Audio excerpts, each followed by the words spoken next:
NASA hopes that its groundbreaking research may one day answer questions about whether mankind is alone in the universe. But others believe those answers can already be found in chapters from the space agency's past. Cut off, stand by. Roger, Fido. December 9th, 1965. A dazzling fireball burns through the early evening sky over Pennsylvania.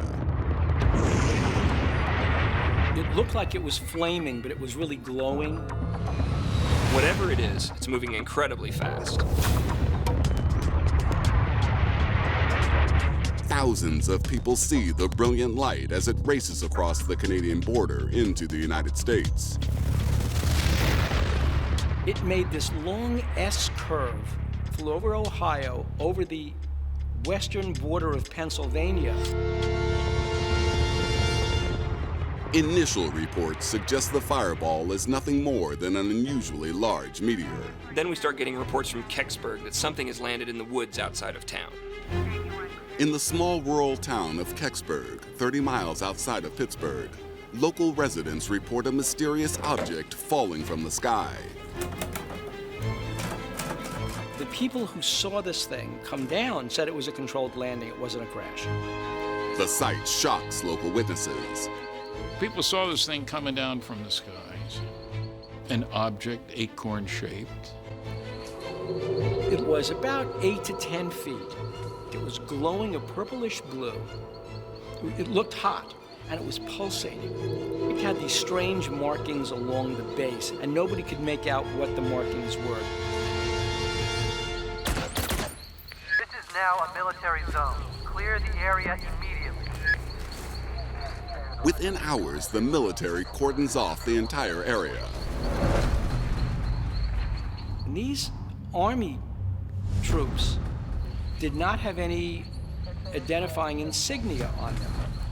Nobody knew who they were. They show up, they cordon off the area. Even the Pennsylvania state troopers who were called to the site, they were thrown off the site. Witnesses report that when they went out to the scene, they ran into folks who claimed to be NASA. Why would NASA show up? I mean, it makes no sense. Witnesses at the scene report seeing something loaded on the back of a flatbed truck. People saw military big vehicles carting away this acorn-shaped thing. It was kind of, what's going on here? In spite of credible witness reports, for 4 decades, the official explanation is that nothing was recovered in the woods outside Kecksburg, and that the fireball in the sky was just a meteor. But the story that something unidentified crashed in the woods refuses to go away. The stories surrounding the incident remain unexplained for decades, until 2003, when a NASA chief scientist, Nicholas L. Johnson, purportedly states that it is impossible for debris from the Russian probe to have landed in Kecksburg at that time of day. But just 2 years later, NASA releases a statement which seems to contradict both its own chief scientist and all the previous stories. In 2005, we get this NASA statement confirming that their scientists did analyze metal fragments from this object. The NASA report concluded that these metal fragments did come from this downed Soviet space probe. To date, all requests to see NASA's missing documents have been unsuccessful. NASA's own cataloging system says there should be 2 boxes of documents about the Kecksburg incident, but sometime in the last 4 decades, they've apparently gone missing. We may never know whether the missing documents reveal the truth about what was recovered that night at Kecksburg. What was it? I don't know. But the government obviously grabbed it and ran with it. And they're not talking about it. And they got away with it. NASA's search for life takes it to every corner of the solar system.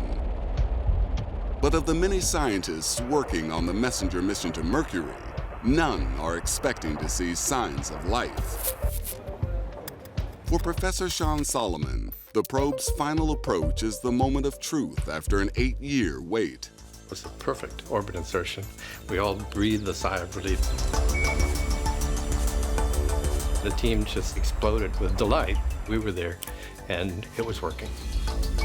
As Messenger passes over Mercury's North Pole, it detects something strange.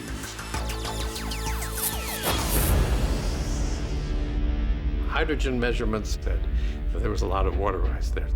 Tens of centimeters, maybe meters, in thickness of nearly pure water ice. Scientists have long believed that Mercury is completely uninhabitable. But the discovery of ice on the hell planet raises new questions. It wasn't everywhere at its poles. There wasn't a polar cap. The deposits were localized to the floors of impact craters. What we found was that there, in fact, were locations inside these craters that could be cold enough to have ices. Lying deep in the craters, the water ice is shielded from the sun's powerful rays. And thanks to Mercury's spin axis, the planet's poles stay permanently frozen. The pole is straight up and down, perpendicular to the orbit. The poles of Mercury are extraordinarily cold, minus 300 degrees Fahrenheit. They don't see the sun, and so therefore it stays very, very cold and can keep water frozen for eons. While Mercury's weird planetary spin seems to explain how ice can exist, it doesn't explain the ice's origin. A clue comes from something else detected deep inside the craters. Inside these shadowed craters, on the surface of the ice, there's material that's about as dark as coal. What is it?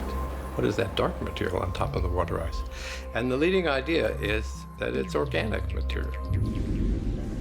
This organic material is a dark mix of complex carbon molecules that could be one of the building blocks of life, and it doesn't come from Mercury. That led us to the idea that the water ice on Mercury came from objects that impacted from outside. The prime suspects for delivering this messy cocktail of ice and organic materials are comets, dirty snowballs that streak across the solar system and frequently die when they get close to the sun. Once every couple million years, a comet hits Mercury and then vaporizes. This material hops along the surface and finds its way into these cold places where it's then frozen and then accumulates. The incredible combination of 1 in a million comet impacts and deep craters at the poles of a world which doesn't tilt makes it possible for frozen ice to exist on one of the solar system's hottest planets.